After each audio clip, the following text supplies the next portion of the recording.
ನೀವು ಬೇರೆ ಜನೌಷಧಿ ಪ್ರಧಾನಮಂತ್ರಿಗಳ ಜನೌಷಧಿಯಲ್ಲಿ ಮೆಡಿಸಿನ್ ತಗೊಳ್ತೀರಾ ರೆಗ್ಯುಲರ್ ಆಗಿ? ಏನೇನು ತಗೊಳ್ತೀರಿ ಸರ್?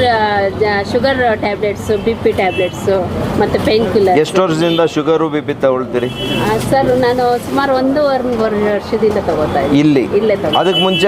ಅದಕ್ಕೆ ಮುಂಚೆ ಮಾಮೂಲಿ ಮೆಡಿಕಲ್ ಸ್ಟೋರ್. ಅವಾಗ ಎಷ್ಟಾಗ್ತಾ ಇತ್ತು ತಿಂಗಳಿಗೆ ನಿಮಗೆ? ಅವಾಗ ತುಂಬ ಜಾಸ್ತಿ ಆಗ್ತಾ ಎಷ್ಟಾಗ್ತಾ ಇತ್ತು ಒಂದು ಅಂದಾಜು? ಅಂದಾಜು ಬಂದು ಡಬಲ್ ಬರುತ್ತೆ ಸರ್. ಡಬಲ್ ಬರ್ತಾ ಇತ್ತು. ಡಬಲ್ ಆಗ್ತಾ ಇತ್ತು. ಈಗ ಅರ್ಧದಷ್ಟು ಹಣ ಉಳಿತಾಯ ಆಗಿದೆಯಾ ಜನೌಷಧಿಯಲ್ಲಿ? ಖಂಡಿತ. ಈ ಮಾತ್ರೆಗಳು ಅದೇ ಕೆಲಸ ಮಾಡ್ತಾ ಇದೆಯಾ? ಸರ್ ಖಂಡಿತ ಮಾಡ್ತಾ ಇದೆ.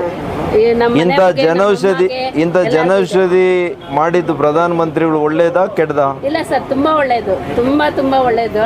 ನಮಗೆ ಮೋದಿ ಸರ್ ಇಂಥ ಒಂದು ಇದು ಆಪರ್ಚುನಿಟಿ ಕೊಟ್ಟಿರೋದಕ್ಕೆ ನಾವು ತುಂಬಾ ಹೆಮ್ಮೆ ಪಡ್ತಾ ಇದ್ದೀವಿ ಸರ್. ಯಾಕೆಂತಂದ್ರೆ ಇಂಥ ಇದು ಅವಕಾಶಗಳು ಸಿಗಲ್ಲ ಸರ್. ನಿಜವಾಗ್ಲೂ ನಾವು ಮಾಮೂಲಿಯಾಗಿ ಮೆಡಿಸನ್ ತಗೊಳಕ್ಕೆ ಹೋಯ್ತು ಅಂದ್ರೆ 1 to double ಆಗ್ತಾ ಇತ್ತು ಸರ್. ಪ್ರತಿಯೊಂದು ಅಷ್ಟೇ, ಇಂಜೆಕ್ಷನ್ನು ಅಷ್ಟೇ. ಇಂಜೆಕ್ಷನ್ನು ಬೇರೆ ಕಡೆ ತಗೊಂಡು ಅಂತಂದ್ರೆ 250 ರೂಪಾಯಿ, ಇಲ್ಲಿ ಬಂತು ಅಂತಂದ್ರೆ 110 ರೂಪಾಯಿ.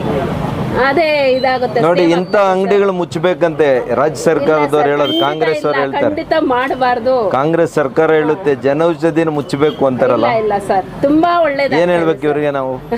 ತುಂಬಾ ಒಳ್ಳೇದಾಗ್ತಾ ಇದೆ. ಯಾಕೆಂತಂದ್ರೆ ಬುದ್ಧಿ ಇಲ್ದೇ ಇರೋರು ಆತರ ಕೆಲಸ ಕರೆಕ್ಟ್ ಆಗಿ ಹೇಳಿದಿರಿ.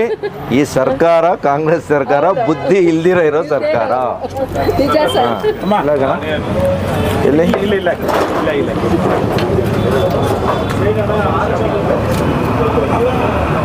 ಸರ್, ಇದು ಯಾವುದೇ ಕಾರಣಕ್ಕೆ ಮುಚ್ಚಿಸಕ್ಕೆ ಹೋಗ್ಬೇಡಿ. ಇನ್ನೂ ಚೆನ್ನಾಗಿ ಇಂಪ್ರೂವ್ ಮಾಡಿ ಸರ್. ನಾನು ಹೆಲ್ತ್ ಮಿನಿಸ್ಟರ್ ಇದ್ದಾಗ 1150 ಅಂಗಡಿ ಮಾಡಿದ್ವಿ ಸರಿ ಸರ್. ರಾಜ್ಯದಲ್ಲಿ. ನಾವು ಬಡವರು ಕೆಲಸ ಜಾಸ್ತಿ ಮಾಡ್ತೀವಿ. ಆಯ್ತು, ಬರೋಣ, ತಿರ್ಗಾ ಬರ್ತೀನಿ, ಏನು ವರಿ ಮಾಡಬೇಡಿ.